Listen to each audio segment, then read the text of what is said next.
Hey everyone, किरण classes YouTube channel पर आप सबका बहुत बहुत स्वागत है। तो एल्गी के जनरल कैरेक्टर के बारे में हम डिस्कस कर रहे थे और एल्गी के जनरल कैरेक्टर के बारे में इनकी डिस्कवरी है उसके बारे में हम डिस्कस कर चुके हैं। डिस्कवरी के बाद में हमने देखा था हैबिट और हैबिटाट, हैबिट एंड हैबिटाट है वो हम कर चुके हैं। और आज हम जो करने वाले हैं वो हम करने वाले हैं कि एल्गी की जो वेजिटेटिव स्ट्रक्चर है यानी वेजिटेटिव स्ट्रक्चर के बारे में पूरा डिस्कस हम करेंगे। तो इसके बाद में वेजिटेटिव स्ट्रक्चर के बाद में बहुत सी जो एल्गी है वो कंप्लीट हो जाएगी। तो चलिए स्टार्ट करते हैं वेजिटेटिव स्ट्रक्चर। तो शैवाल की जो कायिक संरचना में बहुत ज़्यादा डाइवर्सिटी पाई जाती है और इनका जो प्लांट बॉडी होती है वो टिपिकल यूनिसेलुलर से लेकर मल्टी सेलुलर कॉम्प्लेक्स तक अनेक प्रकार की हमें देखने को मिलती है। यानी एल्गी यूनिसेलुलर भी होती है, मल्टी सेलुलर भी होती है। Most of algae multi cellular होती है, कुछ ही एल्गी होती है वो यूनिसेलुलर होती है।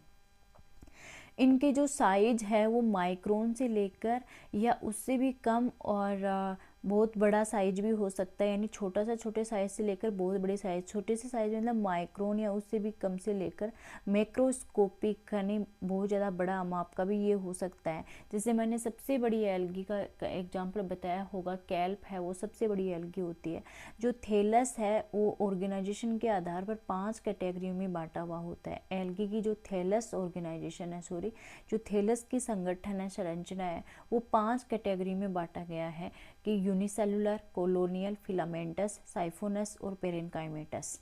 ये 5 है वो रूप हम देखेंगे कि एल्गी है वो यूनिसेलुलर होती है, कॉलोनी के रूप में पाई जाती है, नीचे से ऐसे सेम होती है लेकिन ऊपर से डिवाइड होती है फिलामेंटस। साइफोनस आगे हम पढ़ेंगे, एक मतलब सेल के अंदर बहुत सारे न्यूक्लियस प्रेजेंट होते हैं। वैसे एक सेल में एक ही न्यूक्लियस प्रेजेंट होता है लेकिन साइफोनस के अंदर एक सेल में बहुत सारे न्यूक्लियस प्रेजेंट होते हैं। तो इन सब के बारे में हम आगे डिस्कस करेंगे। देखिए यहाँ पे ये दिया हुआ है कि यूनिसेलुलर जो सेल होती हैं, मल्टी सेलुलर की उत्पत्ति यूनिसेलुलर मतलब जो यूनिसेलुलर है सेलुलर है, इन यूनिसेलुलर में कॉन्टिन्यूसली डिवीजन हुआ और इनमें डिवीजन होने से मल्टी सेलुलर जो मल्टी सेलुलर है वो एल्गी का निर्माण हुआ है। यूनिसेलुलर में डिवीजन हुआ, देन मल्टी सेलुलर एल्गी का निर्माण हुआ। इसके बाद में कुछ जो एल्गी हैं उनमें मैट्रिक्स में म्यूसिलेज जो है वो इकट्ठा हो जाता है, जिसकी वजह से कॉलोनियल एल्गी का निर्माण हुआ। आगे डिवाइड होकर फिलामेंटस एल्गी में क्या हुआ, देखिए ये दिया हुआ है यहाँ पे कि मल्टी सेलुलर एल्गी है वो यूनिसेलुलर एल्गी के निरंतर डिवीजन से बनी हुई है। या फिर है ना, जैसे कि निवई या जैसे कॉलोनियल फॉर्म है उनका जो डेवलपमेंट है वो म्यूसिलेजिनस मैट्रिक्स में एकत्रित होने से हुआ है।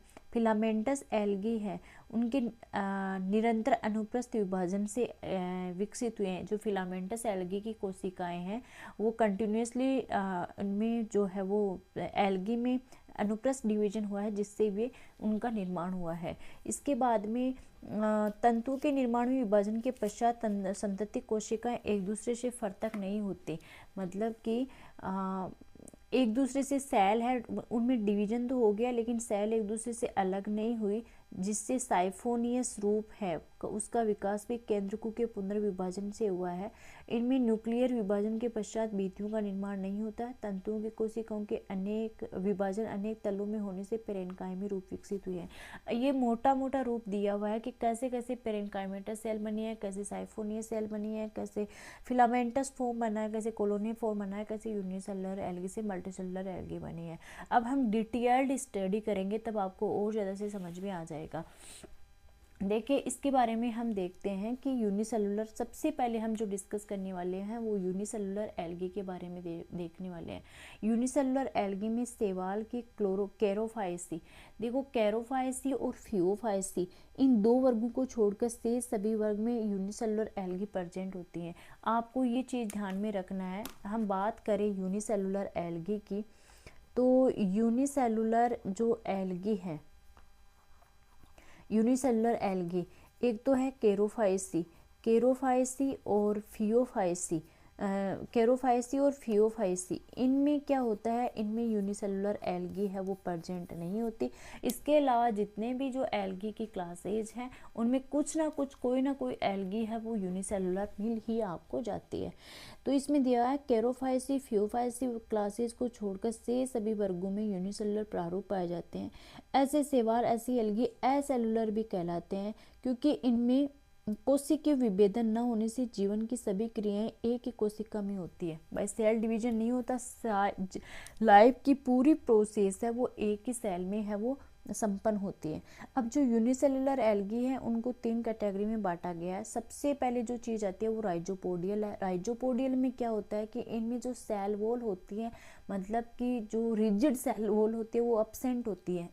अब रिजिड सेल वॉल क्या काम करती है कि सेल के साइज को मेंटेन करती है। तो उस साइज मेंटेन नहीं रहेगा, मतलब इनका जो साइज है वो ऐसे किसी भी तरीके का साइज हो जाएगा, मतलब रिजिड सेल वॉल है वो अब्सेंट होगी। ये सेल वॉल क्या काम करती है, सेल के साइज को मेंटेन करती है। जब ये सेल वॉल अब्सेंट होगी तो साइज है वो किसी भी तरीके का साइज हो जाएगा। इसका मतलब आपको ध्यान में ये रखना है, एक सेल वॉल से ही आप इसके एग्जाम्पल याद रख लोगे सब कुछ, क्योंकि अब आपको पता है कि साइज, सेल का साइज जब ऐसे ऐसे हो जाता है, ऐसे ऐसे किस में होता है, क्योंकि अमीबा है वो बहुत फेमस एग्जाम्पल, तो अमीबा सबको याद रखता है और रहता है, मतलब तो अमीबा से इसका एग्जाम्पल भी याद रह जाएगा। इसके अलावा इनमें क्या होता है कि सेल का साइज ऐसे ऐसे हो जाता है तो इनमें राइजोइड प्रेजेंट होते हैं। क्या प्रेजेंट होते हैं, राइजोइड है वो प्रेजेंट होते हैं। तो राइजोइड से इसके जो एग्जाम्पल है वो भी आपको लर्न हो जाएंगे। तो राइजोपोडियल, तो सबसे पहला जो फॉर्म है यूनिसेलुलर एल्गी में सबसे पहला पाया जाता है राइजोपोडियल। राइजोपोडियल सेल्स में रिजिड सेल वॉल एब्सेंट होती है। इनमें प्रोटोप्लाज्म में प्रोजेक्शंस पाए जाते हैं जिनके द्वारा ये एमीबॉइड मूवमेंट करते हैं। प्रोटोप्लाज्म में प्रोजेक्शन पाए जाते हैं, यानी कि कुछ बाहर की ओर ऐसे निकले हुए होते हैं, उनको प्रोटोप्लाज्मिक प्रोजेक्शन बोलते हैं, और इसी वजह से ये एमीबॉइड मूवमेंट करते हैं। रिजिड सेल वॉल के एब्सेंस के कारण इन कोशिकाओं के आकार और आमाप में परिवर्तन होते हैं। मैं चीज़ आपको ऑलरेडी बता चुकी हूँ। इसके एग्जाम्पल की बात करें, राइजोक्राइसिस, राइजोक्लोरिस और क्राइसेमीबा। देखिए आपको एक चीज़ ध्यान में रखनी है, राइजोपोडियल यानी कि आपको क्या ध्यान रखना है, इनमें जो पोडिया होंगे, पोड होंगे, वो राइजो टाइप के होंगे। अब एग्जाम्पल है वो नाम से ही, इनके एग्जाम्पल नाम से ही मिलते जुलते। देखो राइजो यहाँ पे आ रहा है और राइजो क्राइसिस, यहाँ राइजो आ रहा है, राइजो क्लोरिस, तो यहाँ पे एक तो याद हो जाएंगे। इसके अलावा क्राइसेमीबा आपको याद रखना है। तो अमीबा आपको इरेगुलर इनकी शेप होती है अमीबा की, तो क्राइसेमीबा आपको प्राइजोपोडियल वैसे याद हो जाएंगे। यहाँ पे ये वाली स्ट्रक्चर आपको दिख रही है, ये क्राइसेमीबा की है जो कि यूनिसेलुलर एल्गी है। क्राइसेमीबा, ये राइजोपोड इनमें प्रेजेंट होते हैं। इसके बाद में हम जो डिस्कस करेंगे वो है फ्लैजिलेटेड एल्गी। यूनिसेलुलर एल्गी में डिस्कस कर रहे हैं पहली एल्गी राइजोपोडियल की, उसके बाद में हम डिस्कस कर रहे हैं फ्लैजिलेटेड। मोस्ट ऑफ एल्गी में क्या होता है कि कायिक कोशिकाओं की गति है वो फ्लैजिला के द्वारा होती है। मोस्ट ऑफ एल्गी में क्या होता है कि जो सेल की गति, सेल का जो मूवमेंट होता है ना, वो मूवमेंट किसके द्वारा होता है, वो फ्लैजिला के द्वारा होता है। ठीक है, अब क्या होता है कि जो ये फ्लैजिला है वो सेम साइज का भी हो सकता है। फ्लैजिला किस में प्रेजेंट होता है, एक तो वेजिटेटिव सेल में, वेजिटेटिव सेल में, या फ्लैजिला जो सेल है जो एल्गी है उसके जूस्पोर में, या फिर जो एल्गी है उसके गैमिट में। इनमें क्या होता है, फ्लैजिला प्रेजेंट होता है। फ्लैजिला क्या काम कराता है, फ्लैजिला मूवमेंट, सेल के मूवमेंट में हेल्प करता है। अब किस में प्रेजेंट होगा, या तो वेजिटेटिव सेल में, या जूस्पोर में फ्लैजिला, या गैमिट में फ्लैजिला। गैमिट में फ्लैजिला होगा तो गैमिट है तैर मेल गैमिट तैर कर फीमेल गैमिट के पास जाएगा, तो फर्टिलाइजेशन होगा जूस्पोर में, वेजिटेटिव सेल में। अब जो ये फ्लैजिला प्रेजेंट होगा, जो फ्लैजिला प्रेजेंट होगा, ये फ्लैजिला दो फ्लैजिला मानते हैं कि दो फ्लैजिला प्रेजेंट होते हैं। एक फ्लैजिला भी प्रेजेंट होता है, दो फ्लैजिला भी होते हैं। दो फ्लैजिला प्रेजेंट हो गए तो अगर ये फ्लैजिला सेम साइज का है और अगर सेम साइज नहीं है, ये सेम साइज, अगर सेम साइज का है और अगर सेम साइज है वो नहीं है, इसके आधार पर अलग अलग कैटेगरी में बांटते हैं। अगर देखो फ्लैजिला सेम साइज का है, किस में मिलेगा आपको, जो क्लोरोफाइसी है ना, क्लोरोफाइसी। क्लोरोफाइसी में आपको वो जो फ्लैजिला मिलेंगे, चाहे वो वेजिटेटिव सेल में हो, चाहे जूस्पोर में हो, चाहे वो गैमेट में हो, वो उनमें फ्लैजिला आना वो सेम समान आकार के होंगे, समान उनका साइज होगा। क्लोरोफाइसी में जो फ्लैजिला होंगे वो समान आकार के होंगे। इसके अलावा जो समान आकार के नहीं मिलेंगे वो आपको मिलेंगे डायनोफाइसी और जेंथोफाइसी। डायनोफाइसी में और जेंथोफाइसी, डायनो और जेंथो में आपकी जो फ्लैजिला होगी सेम नहीं होंगे। इसके अलावा एक फ्लैजिला कहाँ पर प्रेजेंट होगा, एक फ्लैजिला प्रेजेंट होगा जो आपका यूग्लिनोफाइसी है ना, यूग्लिना जिसमें प्रेजेंट होता है यूग्लिनोफाइसी, वहाँ पर एक फ्लैजिला प्रेजेंट होगा। अब हम आपको एग्जाम्पल के तौर पर समझाते हैं, मैंने आपको पूरा समझा दिया, अब मैं आपको यहाँ पे बुक में दिखाकर बता देती हूँ। देखो यहाँ पे फ्लैजिलेटेड है। अनेक एल्गी में क्या होता है, वेजिटेटिव सेल्स का जो मूवमेंट होता है वो फ्लैजिला के द्वारा होता है। कुछ अपवादों को छोड़कर अधिकांश सवालों में कसाबिक काय कोशिका यानी flagellated vegetative cells, motile gamete और जूस्पोर ये पाए जाते हैं। इनमें फ्लैजिला की संख्या और प्रकार में भिन्नता होती है। जैसे आपको बात बता दी जाए कि क्लोरोफाइसी वर्ग के एल्गी होते हैं, उनमें काय कोशिका, जूस्पोर और गैमेट में समान माप की दो कसाबिका, मतलब याद आपको रखना है कि क्लोरोफाइसी में क्या होता है, जो फ्लैजिला होते हैं वो सेम साइज के होते हैं, सेम आकार के होते हैं। लेकिन जो डायनोफाइसी और जेंथोफाइसी एल्गी है उनमें दो फ्लैजिला तो होते हैं लेकिन उनका साइज है वो डिफरेंट होता है।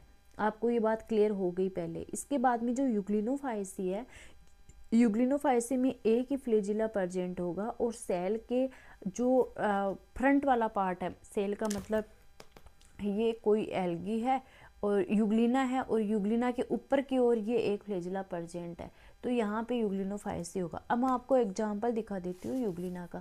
देखिए आपको ये डायग्राम दिख रहा है, यूग्लिना है वो यूनिसेलुलर होता है और ये क्रोमेटोफोर प्रेजेंट होता है और ये सिंगल फ्लैजिला है ना। अब क्रोमेटोफोर क्या होता है, देखो क्रोमेटोफोर ये होता है, एक होता है प्लास्टिड। प्लास्टिड आपने सुना होगा कि पिगमेंट सिस्टम प्लास्टिड होते हैं। तो क्लोरोप्लास्ट ये होता है कि जिसमें क्लोरोफिल ए और बी दोनों प्रेजेंट होते हैं, वो क्लोरोप्लास्ट है ना, क्लोरोफिल ए और बी। अब क्रोमेटोफोर में क्या होता है कि उसमें क्लोरोफिल ए ही प्रेजेंट होता है, बी प्रेजेंट नहीं होता। तो यूग्लिना में क्लोरोफिल ए ही है, बी प्रेजेंट नहीं होता। अब देखिए यहाँ पर आपको जो है वो ये बात आपको क्लियर हो गई। अब आपको यह है कि यूनिसेलुलर जो फ्लैजिलेटेड एल्गी होती है बीतीन जैसे यूग्लिना अथवा सुनिश्चित बीतीयुग जैसे क्लेमाइडोमोनास होती हैं। आपको ये बताया गया कि क्लेमाइडोमोनास यूनिसेलुलर एल्गी होता है, यूग्लिना भी यूनिसेलुलर एल्गी होता है, लेकिन यूग्लिना में जो सेल वॉल है वो अब्सेंट होती है और क्लेमाइडोमोनास पे सेल वॉल प्रेजेंट होती हैं।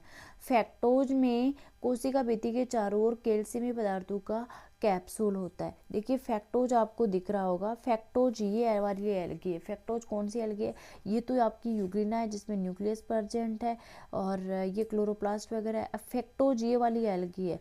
फैक्टोज में क्या होगा कि इनमें कैल्शियम कार्बोनेट इनवेलप पाया जाएगा, पायरिनोइड होगा, कैल्शियम कार्बोनेट का इनके चारों ओर आवरण होगा, कैप्सूल होगा। किस में होगा, फैक्टोज में। फैक्टोज में कैल्शियम कार्बोनेट का कवरिंग होगी, ये आपको अच्छी तरीके से ध्यान में रखना। और ये वाली एल्गी है वो है क्लोरेला एल्गी।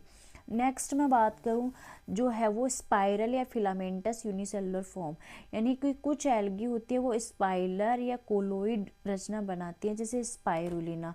देखो किस प्रकार की एल्गी होती हैं स्पाइरुलिना, आपको मैं एग्जांपल बताऊं, मतलब इस प्रकार के।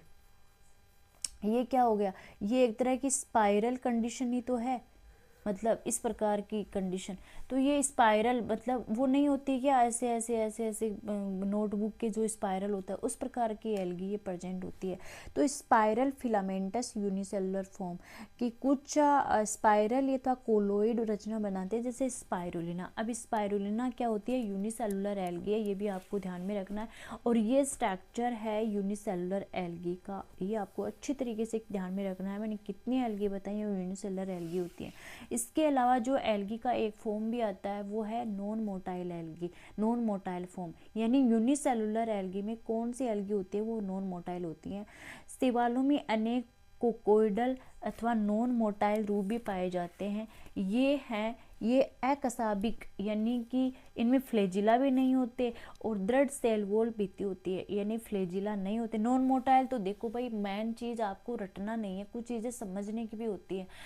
मैंने आपको क्या बताया कि फ्लैजिला काम करते हैं आपके सेल को मूवमेंट कराने में।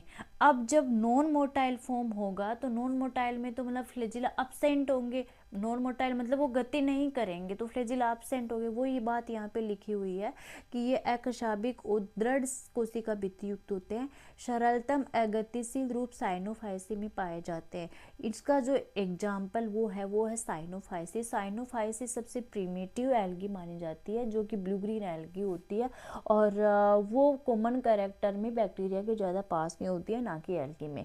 इनमें जो वेल डिफाइंड न्यूक्लियस व प्लास्टिड है वो अब्सेंट होते हैं। ये सबको पता है कि न्यूक्लियस और प्लास्टिड है वो अब्सेंट होते हैं। जैसे क्रूकोकस देखो नाम से ही आपको रटना नहीं है, कोकस तो कोकस से आप कोकोइडल पे चले जाना, कोकस से कोकोइडल जानते ही आपको पता हो जाएगा कि ये नॉन मोटाइल है, एक जगह पड़े रहते हैं कोकोइडल ऐसे रूप, ठीक है। क्लोरोफाइसी वर्ग के नॉन मोटाइल रूपों में केंद्रक तथा प्लास्टिड पाए जाते हैं। देखिए ध्यान में ये रखना है कि साइनोफाइसी में जो नॉन मोटाइल एल्गी होती हैं उनमें न्यूक्लियस प्लास्टिड अब्सेंट होते हैं, साइनोफाइसी में वैसे होते ही अब्सेंट है। लेकिन जो क्लोरोफाइसी में नॉन मोटाइल एल्गी है उनमें न्यूक्लियस और प्लास्टिड दोनों पाए जाते हैं। जैसे क्लोरीला का मैंने एग्जांपल आपको दिखाया था, डायग्राम आप दिखाया था, फिर से दिखा देती हूँ। ये है क्लोरीला, इनमें देखिए क्लोरोप्लास्ट भी प्रेजेंट है, सेल वॉल प्रेजेंट है, न्यूक्लियस प्रेजेंट है। तो क्लोरोप्लास्ट किस में आ गया, प्लास्टिड में ही तो आ गया। तो प्लास्टिड और न्यूक्लियस है वो दोनों प्रेजेंट होते हैं इसके अंदर। नेक्स्ट आपका जो है वो क्लोरेला इसके अंदर हो गया कोकोइडल के अंदर। देखिए आप इसमें भी देखिए इसमें फ्लैजिला कहाँ प्रेजेंट है, इनमें सब में फ्लैजिला आपको दिख रहे हैं, जबकि देखिए क्लोरेला में फ्लैजिला नहीं है, मतलब ये नॉन मोटाइल है। नॉन मोटाइल यूनिसेलुलर एल्गी है। क्लेमाइडोमोनास यूनिसेलुलर एल्गी है। यूग्लिना, एंक्राइसमीबा, फैक्टोज, स्पाइरुलिना, पिनुलेरिया, ये सब यूनिसेलुलर एल्गी की कैटेगरी में ही आते हैं। इससे कुछ अगतिशील एकेसी के रूप बेसिलेरियोफाइसी वर्ग में बनते हैं, जैसे कि डायटम में भी क्या होते हैं आपको ध्यान में रखना है कि बेसिलेरियोफाइसी है ना, वो भी ब्लू ग्रीन एल्गी के जो है वो क्लास मानी जाती है, बेसिलेरियोफाइसी। और इनमें जो एग्जाम्पल आता है वो डायटम। कोशिका दो थीका से निम्न बनी होती है, जैसे कि दोनों जो है थीका एक मेखला ग्रिडल बेंड द्वारा जुड़े हुए थे। आपको ये देखना है, ये डायग्राम आपको ध्यान में रखना है।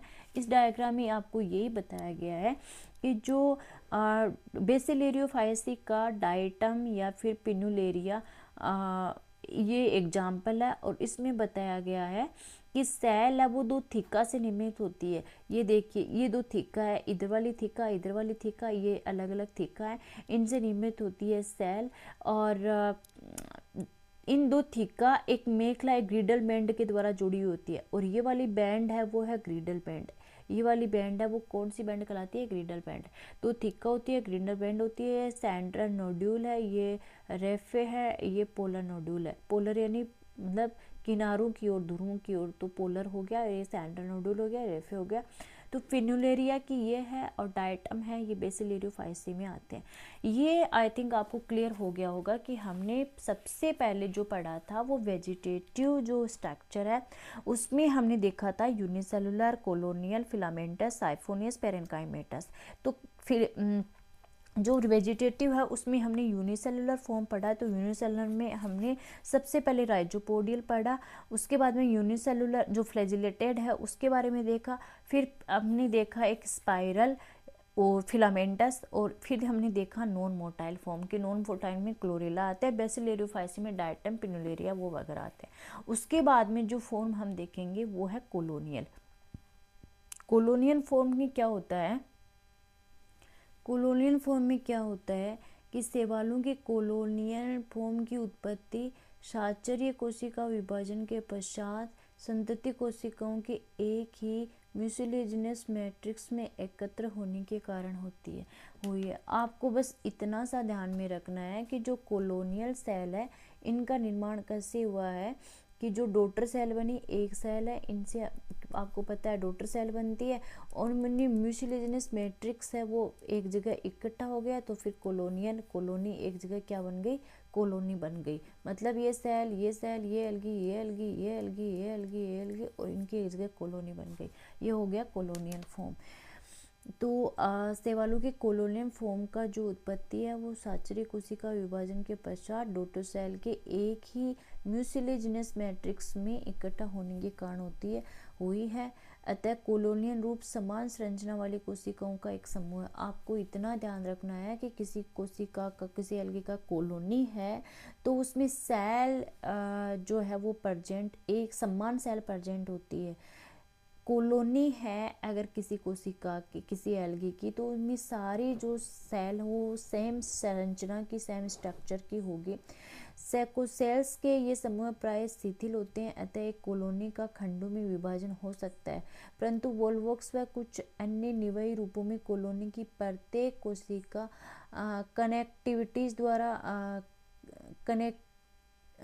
कनेक्टिव्स द्वारा जुड़ी हुई होती है तथा उन्हें फर्तक नहीं किया जा सकता। ये है कि जो कॉलोनी बन गई उनको अलग किया जा सकता है, बट वोल्वोक्स की कॉलोनी को अलग नहीं किया जा सकता। मॉर्फोलॉजी के आधार पर कॉलोनी ऑर्गेनाइजेशन 4 टाइप का होता है कि इनकी अलग अलग कॉलोनी बनती है, उसके आधार पर कॉलोनी फॉर्मेशन है वो अलग अलग टाइप का होता है। देखो आपको कॉलोनियल फॉर्म में इतना ही ध्यान में रखना है कि म्यूसिलेजिनस मैट्रिक्स है वो डॉटर सेल में एक जगह पड़ा रहता है, जिसके कारण कॉलोनी का निर्माण होता है। और कुछ कॉलोनी में डिवीजन हो सकता है, परंतु वोल्वोक्स होता है वो एक दूसरे से कनेक्टिव्स द्वारा जुड़े हुए होते हैं, इसलिए उनमें उनको अलग नहीं किया जा सकता। और मॉर्फोलॉजी के आधार पर इनका कॉलोनियल ऑर्गेनाइजेशन है वो 4 प्रकार का होता है। उसमें जो सबसे पहला है वो है सिनोबियल।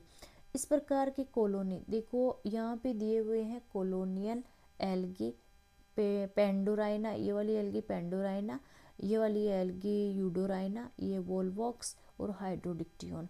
तो सबसे पहले सिनोबियल में क्या होता है, एक ही प्रकार, इस प्रकार की कॉलोनी में सेल की संख्या निश्चित होती है। सिनोबियल देखो COENOBIAL, सबसे पहले आती है सिनोबियल। कॉलोनियल फॉर्म में सबसे पहले सिनोबियल। इसमें क्या होगा कि सेल के जो नंबर हैं वो क्या होंगे, वो फिक्स होंगे। ये इतना ध्यान में रखना है, सेल के नंबर हैं वो फिक्स होंगे। इस प्रकार की कॉलोनी में सेल की संख्या निश्चित होती है तथा एक वे विशिष्ट क्रम में विन्यासित रहती हैं। यह कॉलोनी सिनोबियल कहलाती है।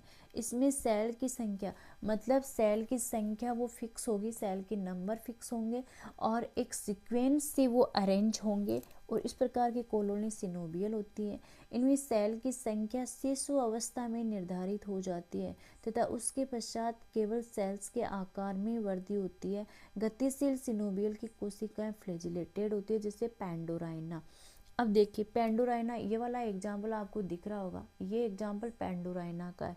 इसमें ये वेजिटेटिव सेल्स हैं, मतलब कि जब ये शिशु अवस्था में होती है, एम्ब्रियोनिक कंडीशन में होती है, उस टाइम पे ही इनकी सेल है, इनकी सेल की संख्या है वो फिक्स हो जाती है। ये है जिलेटिनस मैट्रिक्स, इधर ये है वेजिटेटिव सेल। तो इसमें सिनोबियल कंडीशन में सेल की संख्या है वो फिक्स हो जाती है इस प्रकार की कॉलोनी में, जैसे कि, और इनमें अगर कोई इनमें देखो फ्लैजिला इधर प्रेजेंट है, यानी कि ये क्या होगी, ये सिनोबियल जो मोटाइल सिनोबियल की सेल है इनमें फ्लैजिला प्रेजेंट होते हैं, जैसे पेंडोराइना, यूडोराइना, वोल्वोक्स। ये पेंडोराइना, ये यूडोराइना, ये वोल्वोक्स, ये तीनों किस में आते हैं, ये सिनोबियल में आते हैं। क्यों आते हैं सिनोबियल में, पेंडोराइना, यूडोराइना, वोल्वोक्स, ये तीनों सिनोबियल में आते हैं। क्यों आते हैं, क्योंकि इस प्रकार की कॉलोनी में सेल की संख्या है, सेल के नंबर है, जैसे आप काउंट कर सकते हो, फिक्स होते हैं, ठीक है। और इसमें क्या होता है कि सेल की संख्या वो एम्ब्रियोनिक कंडीशन में निर्धारित हो जाती है, उसके पश्चात केवल सेल के आकार में वृद्धि होती है। देखो एक फिक्स आकार है, इनका फिक्स आकार है, इनमें सेल की संख्या वो फिक्स है, फ्लैजिला इनमें प्रेजेंट होते हैं, सब में फ्लैजिला है वो प्रेजेंट होते हैं।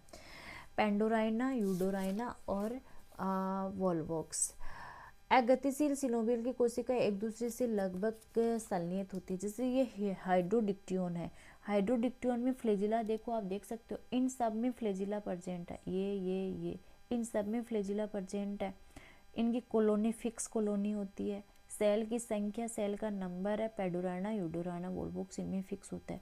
लेकिन हाइड्रोडिक्टियोन है, इनमें फ्लैजिला प्रेजेंट नहीं होती, इनमें भी फिक्स होती है। ऐसी बात नहीं कि इनमें फिक्स नहीं होती, ये देखो फिक्स है, लेकिन ये एक दूसरे से किससे जुड़ी हुई होती है, ये एक दूसरे से लगभग जुड़ी हुई होती है। मतलब ये एक कॉलोनी बन गई, ये एक कॉलोनी बन गई, इस प्रकार से एक दूसरे से जुड़ी हुई होती है हाइड्रोडिक्टियोन में। तो आपको ये हो गया होगा क्लियर यहाँ पे। लेकिन ये नॉन मोटाइल होती है, पेडोराइना, यूडोराइना, वोल्वॉक्स। और जो नॉन मोटाइल सिनोवियल की सेल वो एक दूसरे से लगभग संलयित होती है, जैसे हाइड्रोडिक्टियोन। उसके बाद में पाल्मेनोइड। पाल्मेनोइड में क्या होता है, पाल्मेनोइड यानी पेल्मेला, हिंदी में पेल्मेला, हिंदी का वर्ड याद में मत रखो, पाल्मेनोइड। सिनोबियम के विपरीत पाल्मेनोइड कॉलोनी की सेल्स में डिवीजन होते हैं, सिनोबियल में डिवीजन नहीं होते हैं। सेकंड जो कॉलोनी आती है वो कॉलोनी आपकी होती है पाल्मेनोइड, पाल्मेनोइड। फर्स्ट कॉलोनी पड़ी सिनोबियल, सिनोबियल में सेल की संख्या, सेल का नंबर फिक्स होता है। इनमें जो एम्ब्रियोनिक कंडीशन होती है उसी टाइम पे सेल्स के जो नंबर है वो डिसाइड हो जाते हैं, उसके बाद में डिवीजन नहीं होता है, एक फिक्स सा आकार सा होता है इनका। पेडोराइना, यूडोराइना, वोल्वॉक्स और हाइड्रोडिक्टियन। पेडोराइना, यूडोराइना, वोल्वॉक्स हैं वो फ्लैजिलेटेड होते हैं, जबकि हाइड्रोडिक्टियन है वो नॉन फ्लैजिलेटेड होते हैं। इसके अलावा है पाल्मेनोइड। सिनोबियल के विपरीत पाल्मेनोइड सेल्स कॉलोनी की सेल्स में डिवीजन होते हैं, अतः इनमें सेल की संख्या निश्चित नहीं होती। जो डिवीजन होंगे तो वहाँ पे निश्चित कैसे हो गए ये बताओ। तथा इनका आकार व आमाप भी अनिश्चित होता है।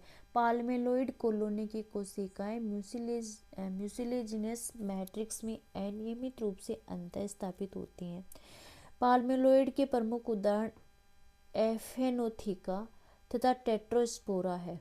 देखो यहाँ पे ये तो है टेट्रोस्पोरा, ये मैं नीचे कर देती हूँ थोड़ा सा ये आपको दिख रहा होगा ना, ये वाला, ये है टेट्रोस्पोरा। और एफेनोथिका, और ये है एफेनोथिका, ये एफेनोथिका है, ये टेट्रोस्पोरा है। कुछ शैवालों में पाल्मेनोइड अवस्था अस्थायी होती है, जैसे क्लेमाइडोमोनास। क्लेमाइडोमोनास में पाल्मेनोइड अवस्था वो अस्थायी होती है। देखिए फिर से देखिए आप पाल्मेनोइड स्टेज को आप फिर से देखना। इनमें क्या होता है कि सिनोबियल के विपरीत पाल्मेनोइड कॉलोनी की सेल्स में डिवीजन होते हैं, ठीक है। ये फ्लैजिला ए प्रेजेंट हो गए, म्यूसिलेजिनस मैट्रिक्स, ये मैट्रिक्स म्यूसिलेजिनस मैट्रिक्स है, ये फ्लैजिला इनमें। तो इनमें डिवीजन होते हैं, अतः है इनमें सेल्स की संख्या निश्चित नहीं होती। ये बात सही है कि डिवीजन होंगे तो निश्चित नहीं होगी।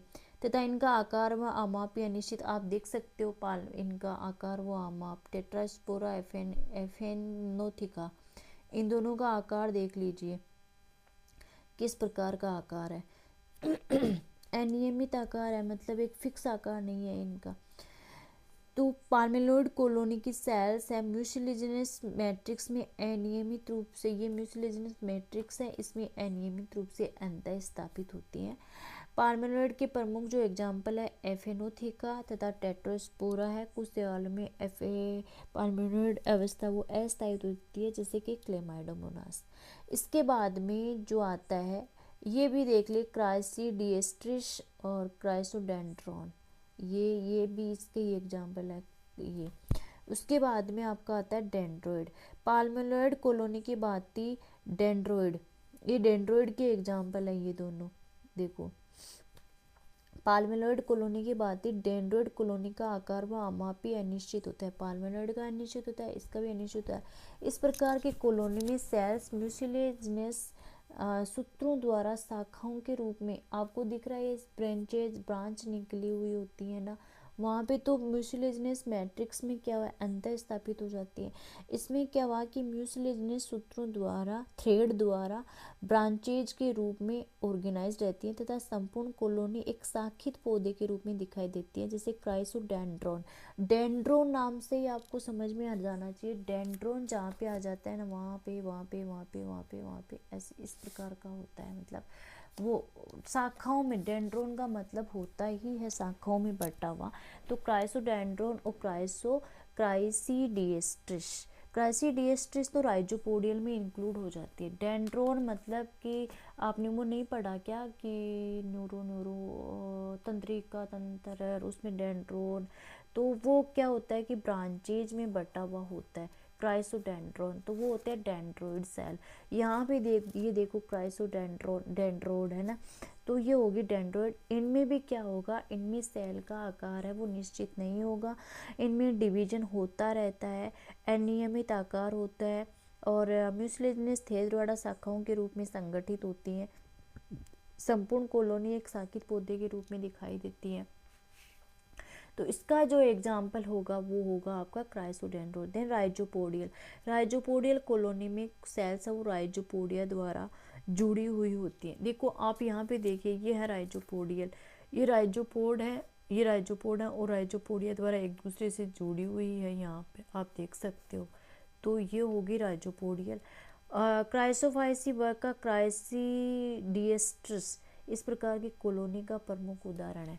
अब देखो मैं आपको एक चीज़ बताती हूँ कि आपने सबसे पहले इसकी एल्गी की, एक बार हम पीछे का थोड़ा सा रिवाइज कर लेते हैं। एल्गी की हमने वेजिटेटिव स्ट्रक्चर के बारे में पढ़ा। वेजिटेटिव स्ट्रक्चर बोले मैम, हमने सबसे पहले पढ़ा यूनिसेलुलर एल्गी। यूनिसेलुलर एल्गी में हमने सबसे पहले पढ़ा राइजोपोडियल एल्गी, है ना, ठीक है। उसके बाद में हमने जो पढ़ा वो पढ़ा आपने फ्लेजिलेटेड एल्गी, यूनिसेलुलर एल्गी, फिर सेम फ्लेजिला, एक फ्लेजिला वो पढ़ा। उसके बाद में फिलामेंटस एल्गी भी हमने देखा। फिलामेंटस एल्गी के बाद में हमने जो एल्गी देखी वो नॉन मोटाइल एल्गी भी हमने यूनिसेलुलर में देखी। ये तो बात हो गई यूनिसेलुलर की। उसके बाद में जो सेकंड एल्गी पढ़ी हमने, वो पढ़ी हमने सिनोबियल एल्गी। सिनोबियल एल्गी में सबसे पहले हमने जो एल्गी पढ़ी वो कॉलोनियल एल्गी पढ़ी। कॉलोनियल मतलब कि ये फिक्स कॉलोनी में रहती है ये वाली एल्गी, उसमें वोल्वोक्स, पेडुराना, यूडोराइना और हाइड्रोडिक्टियन। उसके बाद में सेकेंड नंबर की जो हमने पढ़ी वो आपकी थी, कौन सी एल्गी थी सेकेंड नंबर की, पाल्मेलोइड। उसके बाद में पाल्मेलोइड फॉर्म, कॉलोनियल फॉर्म, पाल्मेलोइड फॉर्म, और नहीं सॉरी, कॉलोनियल सिनोबियल, साइफोनियल, दूसरा रूप था साइफोनियल में पहला था कॉलोनियल पाल्मेलोइड, और थर्ड हमने देखा डेंड्रोइड्स के रूप में, और फोर्थ देखा हमने राइजोपोडियल, ये हमने इसमें देखा। अब उसके बाद में फिलामेंटस एल्गी की हम बात करते हैं कि फिलामेंटस एल्गी हैं वो कौन सी होती है। देखिए फिलामेंटस फॉर्म, यूनिसेलुलर हम देख लिए, साइफोनियस फॉर्म है वो हमने देख लिया। यूनिसेलुलर के बाद में कॉलोनियल फॉर्म, कॉलोनियल में सिनोबियल। देखो यूनिसेलुलर के बाद में कॉलोनियल में सिनोबियल, पाल्मेलोइड, डेंड्रोइड और राइजोपोडियल। कॉलोनियल के बाद में हमने फिलामेंटस फॉर्म में क्या होगा कि शैवाल के जो तंतुल रूपों की उत्पत्ति कोशिकाओं की अनेक, फिलामेंटस में क्या होता है कि जो एल्गी के फिलामेंटस रूप हैं, फिलामेंट हैं, उनमें अनुप्रस्थ विभाजन हुआ है। इससे संतति कोशिकाएं पृथक न होकर एक ही दिशा में जुड़ जाती है तथा एक तंतु बनाती है। इसमें जो सेल्स होती हैं वो एक अथवा एक से अधिक पंक्तियों में हो सकती है, और इनके जो तंतु होते हैं वो ब्रांच्ड हो सकते हैं या नॉन ब्रांच्ड हो सकते हैं। यहाँ पे आपको दिख रहा होगा कि यहाँ पे क्या होता है कि सेल्स की उत्पत्ति है वो अनुप्रस्थ विभाजन से होती है। सेल्स है वो डिवाइड ना होकर एक ही दिशा में जुड़ जाती है, एक फिलामेंट का निर्माण करती है, और सेल्स है वो एक अथवा एक से अधिक पंक्तियों में जुड़ सकती है, ब्रांच्ड हो सकती है, नॉन ब्रांच्ड हो सकती है। अब देखिए फिलामेंटस में सबसे पहला हम बात करते हैं अनब्रांच्ड फिलामेंट। एक बार हम बात करेंगे ब्रांच्ड फिलामेंट, यानी ब्रांच्ड और अनब्रांच्ड। फिलामेंट में ये दो ज़्यादा इम्पोर्टेंट है, मतलब ब्रांच्ड और अनब्रांच्ड। उसके बाद है जो ब्रांच्ड, अनब्रांच्ड तो मतलब शाखित होगा ही नहीं तो कहाँ से आगे डिवाइड करेगा। ब्रांच्ड में हम अलग अलग एग्जांपल देंगे। फिर साइफोनियस, देखो कोलोनियल अलग है, मैं सॉरी वहाँ पे मेरे से मिस्टेक हो गई थी, कोलोनियल अलग है जिसमें सिनोबियल है, और साइफोनियल है वो अलग है। इस चीज़ का आपको ध्यान में रखना है। ये तो छोटी छोटी है, साइफोनियस और पेरेन्काइमेटस, तो इनमें तो ज़्यादा जोर नहीं आने वाला है। तो हम जो देखने वाले हैं वो है सबसे पहले अनब्रांच्ड फिलामेंट। अनब्रांच्ड फिलामेंट में सरल एवं अनब्रांच्ड तंतु शैवालों के केवल कुछ ही वर्गों में पाए जाते हैं, मतलब सिंपल और अनब्रांच्ड फिलामेंटस में क्या हो गया कि उनमें शाखाएं नहीं है, उनमें अनुप्रस्थ विभाजन से तो वो सेल बनी है, बट उनमें है ना शाखाएं नहीं निकली है, वो सिंपल है, उनमें शाखाएं नहीं निकली है। तो इनके कुछ वर्गों में पाए जाते हैं। ऐसा कि तंतु जल में स्वतंत्र रूप से तैरते, जैसे स्पायरोगायरा। स्पायरोगायरा आपने पहले भी एक एग्जाम्पल किसका, स्पायरुलिना था, वो तो स्पायरुलिना यूनिसेलुलर एल्गी होती है, और वो किस प्रकार की एल्गी होती है, वो स्पाइरल फिलामेंटस यूनिसेलुलर एल्गी होती है। और जो स्पायरोगायरा, स्पायरुलिना अलग है, स्पायरोगायरा होती है। स्पायरोगायरा ये एल्गी आपको दिख रही होगी, ये वाली एल्गी ये होती है स्पायरोगायरा एल्गी। ये क्या होती है, ये अनब्रांच्ड फिलामेंटस एल्गी होती है और स्वतंत्र रूप से तैरते हुए पाई जाती है, या फिर किसी आधार पर संलग्न, जैसे यूलोथ्रिक्स इडोगोनियम। ये आपको होल्ड फास्ट दिख रहा होगा यहाँ पर, ये है यूलोथ्रिक्स, और ये भी होल्ड फास्ट दिख रहा होगा इडोगोनियम। तो इनमें क्या पाया जाता है, देखिए मैं आपको दिखा देती हूँ। यहाँ पे कैप्स हैं, कैप सेल प्रेजेंट है, जूस्पोरेंजियम, ये जूस्पोरेंजियम प्रेजेंट है, और ये होल्ड फास्ट प्रेजेंट है, ठीक है, और इनमें ये क्लोरोप्लास्ट प्रेजेंट है। तो अनब्रांच्ड फिलामेंटस एल्गी वो सिंपल होती है। अनब्रांच्ड तंतु शैवालों के केवल कुछ ही वर्गों में पाए जाते हैं। अनब्रांच्ड तंतु जल में स्वतंत्र रूप से तैरते, जैसे स्पायरोगायरा, या तो फिलामेंट नॉन फिलामेंट स्पायरोगायरा, या होल्ड फास्ट के द्वारा जुड़े हुए होते हैं यूलोथ्रिक्स अथवा इडोगोनिया, अथवा कॉलोनी के रूप में, जैसे नोस्टॉक ओसिलेटोरिया। नोस्टॉक ओसिलेटोरिया की मैं आपको एग्जांपल दिखाऊं तो ये वाले डायग्राम होते हैं, वो नोस्टॉक और ओसिलेटोरिया का है। ये तो है ओसिलेटोरिया, जिसमें यहाँ पे हार्मोगोनियम प्रेजेंट होते हैं, सेपरेशन डिस्क प्रेजेंट होती है, ये सेपरेशन डिस्क है, ये हार्मोगोनियम है। और नोस्टॉक ये वाला है नोस्टॉक, इसमें हेट्रोसिस्ट प्रेजेंट होते हैं, म्यूसिलेजिनस सीथ प्रेजेंट होती हैं। ये हैं फिलामेंटस एल्गी। फिलामेंटस एल्गी तो हैं, लेकिन ये कौन सी एल्गी है, unbranched algae, Spirogyra, Oedogonium, Ulothrix, Nostoc, Oscillatoria. ये वाली जो एल्गी होती हैं वो अनब्रांच्ड एल्गी होती हैं, और ये एल्गी हैं वो सिंपल एल्गी होती हैं। फिलामेंटस तो हैं, लेकिन फिलामेंट ये सारे फिलामेंट ही तो पाए जाते हैं इसमें, ठीक है।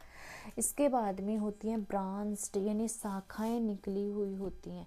तो ब्रांच्ड फिलामेंटस देखो, अनब्रांच्ड फिलामेंटस में Ulothrix, spirogyra, इडोगोनियम, Nostoc, Oscillatoria example बहुत ज़्यादा इंपॉर्टेंट है, ये आपको लर्न रखने हैं।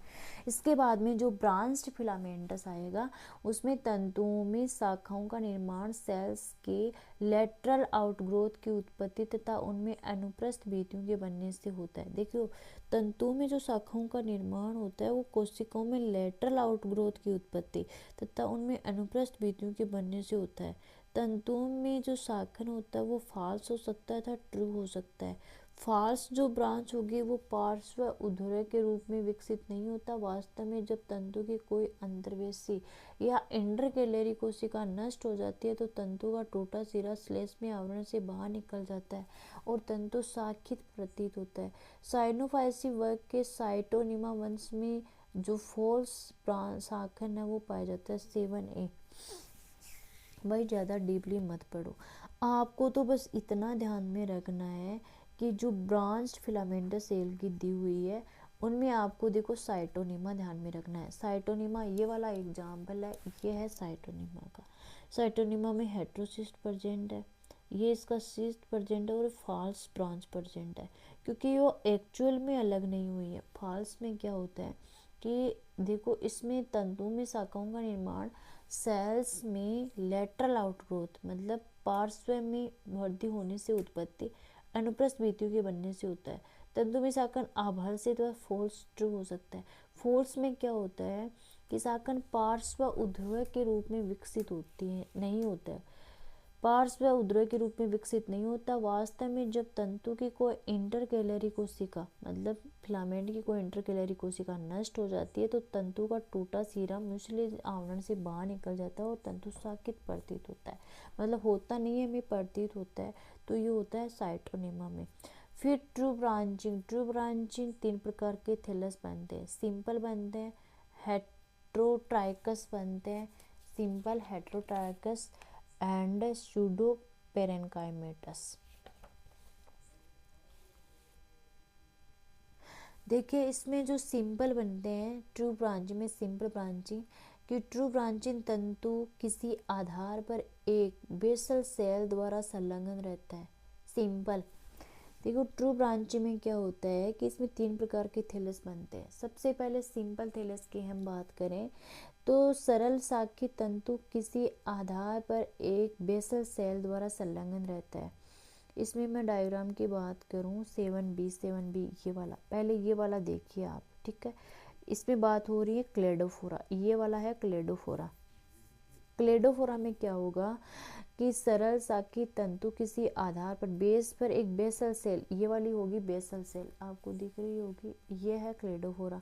इसमें बेसल सेल के द्वारा जो फिलामेंट होगा वो किसी बेस पर है, वो संलग्न होगा, किसी आधार पर संलग्न होगा यानी जुड़ा हुआ होगा। इनमें ब्रांच है वो बेसल सेल के अतिरिक्त अन्य किसी भी कोशिका से उत्पन्न हो सकती है। अब देखो ये बेस पार्ट से तो जुड़ा हुआ है, यहाँ से तो ब्रांच नहीं निकल रही, यहाँ से देखो नहीं निकल रही ना, ये किसी भी अन्य कोशिका से ब्रांच निकाल सकता है।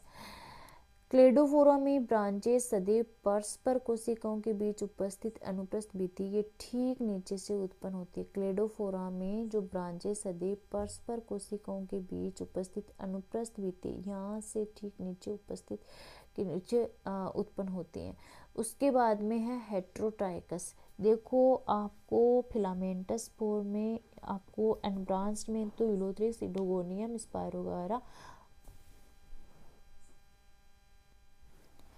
स्पायरोगायरा और ये प्रेजेंट होती है। और क्लेडोफोरा होता है वो सिंपल ब्रांच्ड होता है। क्लेडोफोरा आपको बता दिया सिंपल ब्रांच्ड होता है। इसके अलावा जो आपका है साइटोनेमा वो हम डिस्कस कर चुके हैं ऑलरेडी। इसके बाद में हेट्रोट्राइकस। इस प्रकार के शाखन तंत्र में थैलस है वो प्रोस्ट्रेट अथवा इरेक्ट भागों में विभक्त हो सकता है। फ्रिस्चेला तथा एक्टोकार्पस के थैलस। देखो आपको फ्रिस्चेला, ये तो आपको दिख रहा है फ्रिस्चेला, जिसमें प्रोस्टेट सिस्टम है, राइजोइड है, प्राइमरी प्रोजेक्टिंग सिस्टम है, सेकेंडरी प्रोजेक्टिंग सिस्टम है, ये सारा प्रेजेंट है। तो इस प्रकार का शाखन तंत्र यानी कि जो है वो प्रोस्ट्रेट अथवा इरेक्ट भागों में विभेदित हो सकता है। फ्रिस्चेला तथा एक्टोकार्पस के थैलस में ये फ्रिस्चेला है और आपको जो एफ कहाँ पे, ये है एक्टोकार्पस, ये एक्टोकार्पस है, ये फ्रिस्चेला है। इनके जो थैलस में है वो शाखन तत्वा उद्रवपाशी दोनों भागों में सुविकसित होते हैं। एडवांस्ड जो विषम तंतु शैवाल शयान ड्रेफेंडोप्लियस अथवा उद्रवती जैसे कोलियोगेट तंतु का प्रगम्य विलोपन प्रदर्शित करते हैं। विषम तंतु प्रकृति शैवालों की सबसे प्रगत जो है जातियों में पाई जाती है। वो बहुत डीपली आप छोड़ दो इसको। नेक्स्ट है सूडो पेरेन्काइमेटस। अनेक तंतु शैवालों में एक अथवा अन्य अधिक केंद्रीय तंतु तथा उनकी शाखाएं संगठित होकर पेरेन्काइमा जैसी संरचना बनाती है, जिसे सूडो पेरेन्काइमा कहते हैं। 2 प्रकार का होता है, यूनिएक्सियल और मल्टी एक्सियल। ये केवल एक ही तंतु की शाखाओं से निर्मित होती है जैसे बैट्रिकोस्पर्मम, और ये एक से अधिक अक्षीय तंतु की शाखाओं से निर्मित होती है जैसे पॉलीसाइफोनिया। बैट्रिकोस्पर्मम और पॉलीसाइफोनिया ये कहाँ पर मिलेंगे आपको, बैट्रिकोस्पर्मम और पॉलीसाइफोनिया, ये इम्पोर्टेंट है भाई, ये इम्पोर्टेंट है। इसमें क्या है सूडो पेरेन्काइमेटस, इसमें अनेक तंतु शाखाओं में एक अथवा अधिक केंद्रीय तंतु तथा उनकी शाखाएं संगठित होकर पेरेन्काइमा जैसी संरचना बनाती है, जिससे आभासी पेरेन्काइमा कहते हैं। 2 प्रकार के हो सकते हैं, यूनिएक्सियल और मल्टी एक्सियल। फिर रूप आता है आपका साइफोनियस। देखो पहले आया यूनिसेलुलर, उसके बाद में फिलामेंटस, नहीं सॉरी, यूनिसेलुलर के बाद में कोलोनियल, कोलोनियल में एक बड़ा सिनोबियल, फिर अलग अलग पार्ट पड़े। पहला आया यूनिसेलुलर, दूसरा कोलोनियल, तीसरा फिलामेंटस और चौथा है साइफोनियस। इस प्रकार के शैवालों का थैलस है वो शाखित, पटहीन, मल्टीसेलुलर, नलिकाकार तंतु से निर्मित होता है। थैलस किस प्रकार का होता है, देखो इस प्रकार के शैवालों का थैलस है वो शाखित होता है। मैं आपको एग्जाम्पल साथ साथ में बताऊं ताकि आपको साथ साथ में समझ में आ जाए अच्छी तरीके से। यहाँ पे ले आती हूँ साइफोनियस, ये दिख रहा होगा आपको, ठीक है। इसमें क्या होता है कि एल्गी का थैलस है वो शाखित ब्रांच्ड होता है, जैसे बोट्रिडियम वोकेरिया। अब आप देखिए ब्रांच्ड होता है, थैलस दिख रहा है, ब्रांच दिख रहा है, इसमें भी ब्रांच दिख रहा है, ठीक है। पटहीन, क्या आपको वोकेरिया और बोट्रिडियम, ये वोकेरिया है ये बोट्रिडियम है, इसमें कोई सेप्टा दिखता है क्या आपको, नहीं दिख रहा है ना, तो ये हो गया आपका साइफोनियस में क्या हो गया, ब्रांच्ड हो गया, पटहीन हो गया। मल्टी न्यूक्लिएट नलिकाकार तंतु से निर्मित होता है। ये देखो इसमें कितने सारे न्यूक्लियस है वो प्रेजेंट होते हैं, ये देखो न्यूक्लियाई, कितने सारे न्यूक्लियाई ये प्रेजेंट है, ये देखो ये सारे न्यूक्लियाई प्रेजेंट है, तो मल्टी न्यूक्लिएट। और इसके बाद में क्या है, नलिकाकार, ये भाई नलिकाएं तो है, ये नलिकाएं तो दिख रही हैं, मतलब ब्रांच्ड होता है, पटहीन होता है, कोई सेप्टा प्रेजेंट नहीं होता, मल्टी न्यूक्लिएट होते हैं, ट्यूबुलर फॉर्म में होता है, साइफोनियस फॉर्म। अब साइफोनियस आपको अच्छी तरीके से याद हो गया होगा। साइफोनियस में यहाँ पे फिर भी लिख देती हूँ, साइफोनियस फॉर्म। साइफोनियस फॉर्म में क्या होगा, जो न्यूक्लियर जो इनका जो थैलस स्ट्रक्चर है, वो थैलस स्ट्रक्चर है वो आपका क्या होगा, जो है वो इनमें सेप्टा हैं वो अब्सेंट होंगे, ट्यूबुलर फॉर्म में होगा, इनमें न्यूक्लियस है वो बहुत सारे न्यूक्लियस प्रेजेंट होंगे, और ब्रांच्ड होगा, ये सारी चीज़ें हैं वो इसमें देखने को मिलेगी। तो साइफोनियस में थैलस ब्रांच्ड होता है, सेप्टा एब्सेंट होते हैं, मल्टी न्यूक्लिएट होता है, ट्यूबुलर फॉर्म में निर्मित होता है। इनमें सेल डिवीजन के पश्चात भित्ति निर्माण नहीं होता, अगर सेल डिवीजन हो गया तो इनमें भित्ति निर्माण नहीं होता। सेप्टा केवल सेक्स ऑर्गन के निर्माण के समय ही बनते हैं, बोट्रिडियम वोकेरिया।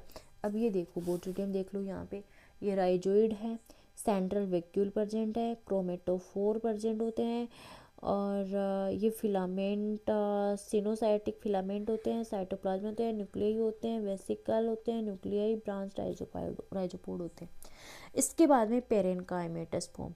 शैवालों में पेरेनकाइमा थैलस का विकास फिलामेंटस सेल्स के दो अथवा अधिक तलों में विभाजन से हुआ। फिलामेंटस जो सेल्स है उनमें दो या दो से अधिक बेस में विभाजन से पेरेनकाइमेटस सेल का निर्माण हुआ था। विभाजन के पश्चात डॉटर सेल्स के पृथक अलग न होने के फलस्वरूप विभिन्न प्रकार की पेरेनकाइमा संरचनाएं बनती है, जैसे अल्वा और सार्गेशम। ये आपका दिख रहा होगा, ये एग्जाम्पल दिख रहा है, ये है अल्वा, और ये एग्जाम्पल आपको दिख रहा होगा सार्गेशम। अल्वा में आपको थैलस फोलिसियस थैलस आपको दिखता है, ये स्टाक दिखता है। सार्गेशम में ये मैनक्स है, ये ब्रांच है, ये रेक्टेपिकल, ये एयर ब्लेडर, ये लेडर। तो आपको पेरेनकाइमेटस में क्या होगा कि शैवाल की जो पेरेनकाइमा थैलस है, इनका जो विकास है वो तंतु कोशिकाओं के दो अथवा अधिक तलों में विभाजन से हुआ है। विभाजन के पश्चात जो संतति कोशिकाओं के अलग न होने के फलस्वरूप विभिन्न प्रकार की पेरेनकाइमा स्ट्रक्चर बन जाती है, जैसे अल्वा हो गई, सार्गेशम हो गया। आपको दिख रहा होगा यहाँ पर, ये आप देखिए अल्वा सार्गेशम पेरेनकाइमेटस रूप का एग्जाम्पल है। पेरेनकाइमा कोशिकाओं की वृद्धि एपाइकल जैसे फ्यूकस डिक्टोटा, इंटरकेलरी जैसे लेमिनेरिया, और ट्राइकोथेलिक होती है जैसे स्पायरोगायरा। ये आपको एग्जाम्पल दिए हुए हैं। ये फ्यूकस डिक्टोटा, आपका लेमिनेरिया, ये सारे क्या होते हैं, पेरेनकाइमेटस। तो यहाँ पर जो एल्गी होती है उसकी वेजिटेटिव ग्रोथ है, वेजिटेटिव जो स्ट्रक्चर है उसके बारे में हमने कम्प्लीटली डिस्कस कर चुके हैं। हम क्या क्या पढ़ चुके हैं वो एक बार हम रिवाइज कर लेते हैं कि सबसे पहले वेजिटेटिव जो स्ट्रक्चर है उसके बारे में हमने जो पढ़ा, तो हमने पढ़ा कि इनको 5 रूपों में हम देखते हैं एल्गी को। सबसे पहले जो एल्गी देखते हैं वो हम यूनिसेलुलर एल्गी देखते हैं, एक कोशिकीय की एल्गी देखते हैं। यूनिसेलुलर में हमने अलग अलग पार्ट पढ़े। यूनिसेलुलर में हमने राइजोपोडियल पढ़ा, यूनिसेलुलर में हमने फ्लैजिलेटेड पढ़ा, यूनिसेलुलर में हमने जो है वो नॉन मोटाइल एल्गी के बारे में पढ़ा। इसके बाद में हमने जो एल्गी पढ़ी यूनिसेलुलर के बाद में जो एल्गी पढ़ी हमने कॉलोनियल एल्गी के बारे में हमने पढ़ा। कॉलोनियल एल्गी जो कॉलोनी में प्रेजेंट होती है। कॉलोनियल एल्गी में हमने अलग अलग पार्ट पढ़े, जैसे हमने सिनोबियल पार्ट है वो भी कॉलोनी के रूप में पढ़े। इसके अलावा कॉलोनियल एल्गी की हमने जो राइजोपोडियल है, डेंड्रोइड पार्ट है, राइजोपोडियल पार्ट है, सिनोबियल पार्ट है, ये हमने पढ़ा। इसके बाद में थर्ड जो एल्गी पढ़ी वो हमने फिलामेंटस एल्गी के बारे में पढ़ा। फिलामेंटस एल्गी में हमने अलग पढ़ा, जैसे ब्रांच्ड फिलामेंटस एल्गी है वो हमने अलग देखा, अनब्रांच्ड फिलामेंटस एल्गी वो हमने अलग देखा। चौथी जो फॉर्म है वो पढ़ा हमने साइफोनियस फॉर्म। इसके बाद में पांचवी जो एल्गी है वो हमने पढ़ी पेरेनकाइमेटस एल्गी। आपको एल्गी का इनके जो एग्जाम्पल मैंने बताए ये क्या चीज़ होती है और इनके एग्जाम्पल कौन कौन से हैं वो ज़्यादा इम्पोर्टेंट है। साइफोनियस और पोट्रीडियम वोकेरिया तो साइफोनियस में याद हो जाएंगे आपको अच्छी तरीके से। पेरेनकाइमेटस एल्गी में अल्वा सार्गेशम ये एग्जाम्पल हैं, ये भी बहुत सिंपल है। अगर आपको थोड़ा सा जोर आएगा तो वो आपको यूनिसेलुलर में भी नहीं आएगा, फिलामेंटस में नहीं, फिलामेंटस एल्गी में सबसे ज़्यादा थोड़ा सा जोर आने वाला है आपको, वो आप देख लीजिए। इसके बाद में हम आगे कल सेल स्ट्रक्चर के बारे में पढ़ेंगे कि इनमें प्रोकैरियोटिक होती है, सेल वॉल, ये बहुत इंटरेस्टिंग टॉपिक है, आगे का भी बहुत अच्छा टॉपिक है, ये हम कवर करने वाले हैं। तो आई होप आपको यहाँ तक अच्छे से क्लियर हो गया होगा, अच्छे से समझ में आ गया होगा आपका ये सेशन, चाहे आप फर्स्ट ग्रेड की तैयारी कर रहे हो, चाहे सेकंड ग्रेड की कर रहे हो, चाहे KVS, NVS, AMRS, इवन आप नेट की एग्ज़ाम भी दे रहे हो, वहाँ पे भी आपको ये सेशन बहुत ज़्यादा इम्पोर्टेंट रहने वाला है। तो आई होप आपको अच्छे से क्लियर हो गया होगा। अगर कोई क्वेश्चन है, कोई डाउट है तो कमेंट बॉक्स में कमेंट करके आप अच्छे से मुझे पूछ सकते हो, आपको कमेंट बॉक्स में ज़रूर रिप्लाई कर दिया जाएगा। अगर सेशन आपको पसंद आया तो वीडियो को लाइक कर दो, चैनल पे नए हो तो सब्सक्राइब कर लो, बेल आइकन को प्रेस कर दो। बाय एवरीवन, मिलती हूँ नेक्स्ट वीडियो में with cell structure in algae के साथ में। Bye, take care.